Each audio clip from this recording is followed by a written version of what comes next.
রাজ্যে রাজতন্ত্র নেই, কিন্তু তারা এখনো সেই যুগেই বসে আছে। গাবর্দি জনসভা থেকে বললেন মুখ্যমন্ত্রী। রাজ্যের মুখ্যমন্ত্রী প্রফেসর ডক্টর মানিক সাহা সহ বিজেপি দলের বিভিন্ন স্তরের নেতৃত্বদের উপস্থিতিতে আসন্ন এডিসি নির্বাচনকে সামনে রেখে গাবর্দি এলাকাতে আজ ভারতীয় জনতা পার্টির উদ্যোগে এক বিশাল নির্বাচনী সমাবেশ আয়োজিত হয়। এই নির্বাচনী সমাবেশে উল্লেখযোগ্য সংখ্যক কর্মী সমর্থক উপস্থিত ছিলেন। প্রধান বক্তা হিসেবে আলোচনা করতে গিয়ে মুখ্যমন্ত্রী প্রফেসর ডক্টর মানিক সাহা গভীর আত্মবিশ্বাস ব্যক্ত করতে গিয়ে দাবি করেন আসন্ন এডিসির সাধারণ নির্বাচনে ভারতীয় জনতা পার্টি বিপুল ভোটে জয়যুক্ত হবে। পাশাপাশি সমবেত জনতার উদ্দেশ্যে আবেদন করতে গিয়ে মুখ্যমন্ত্রী বলেন, শুধুমাত্র নিজেরা ভোট দিলে হবে না, অন্যরাও যাতে ভারতীয় জনতা পার্টির প্রার্থীদের ভোট দেয় সেই বিষয়ে দায়িত্ব গ্রহণ করতে হবে।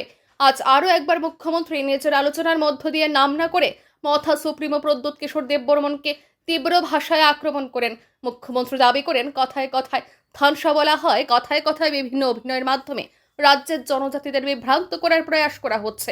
তবে এই রাজ্যের জনজাতি সহ সাধারণ মানুষরা অভিজ্ঞতার মধ্য দিয়ে সমৃদ্ধ হয়েছেন। এই দাবি করে মুখ্যমন্ত্রী বলেন, আসন্ন নির্বাচনে রাজ্যের মানুষ উপযুক্ত জবাব দেওয়ার জন্য তৈরি। মুখ্যমন্ত্রী বলেন, এখন রাজতন্ত্র নেই, গণতন্ত্রের যুগ। এ সত্য মানতে হবে, কারণ রাজতন্ত্র এখন আর নেই। থানসা, গ্রেটার ত্রিপুরাল্যান্ড, পুইলা জাতি ইত্যাদি ইস্যুতে মথাকে ফের একবার কঠোর ভাষায় বিঁধলেন মুখ্যমন্ত্রী। বিগত সময়ে এডিসি প্রশাসনকে তীব্র ভাষায় সমালোচনা করতে গিয়ে মুখ্যমন্ত্রী দাবি করেন, রাজ্য সরকার থেকে এডিসি এলাকার উন্নয়নের জন্য টাকা বরাদ্দ করা হলেও প্রকৃতপক্ষে মথা দলের নেতৃত্বে এডিসিতে ক্রমান্বয়ে লুট বাণিজ্য চলেছে বলে অভিযোগ করেন মুখ্যমন্ত্রী। প্রদ্যোৎ কিশোরের বক্তব্যকে পরোক্ষভাবে উদ্ধৃত করতে গিয়ে মুখ্যমন্ত্রী দাবি করেন, প্রদ্যোৎ দাবি করেছেন বিজেপির সাথে জোট না হলে ফান্ড পাওয়া যাবে না। তাহলে এখন ফান্ড কারা দিচ্ছে? এই প্রশ্ন করার পাশাপাশি মুখ্যমন্ত্রী দাবি করেন, ওনাদের কাছে সমস্ত খবর রয়েছে।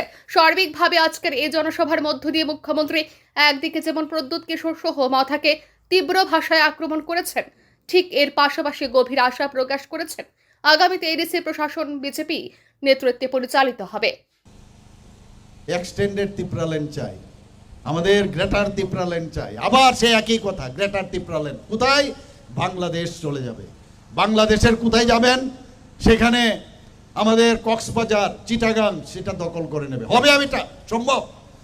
আর এটা যদি আজকে এটা বেআইনি, কথাই বলতে পারে না, কারণ একটা রাষ্ট্রের সাথে আরেক রাষ্ট্রের এই ধরনের যখনই কথা বলে এটা কিন্তু বেআইনি এবং আইনি পদক্ষেপও কিন্তু হতে পারে বন্ধুগণ।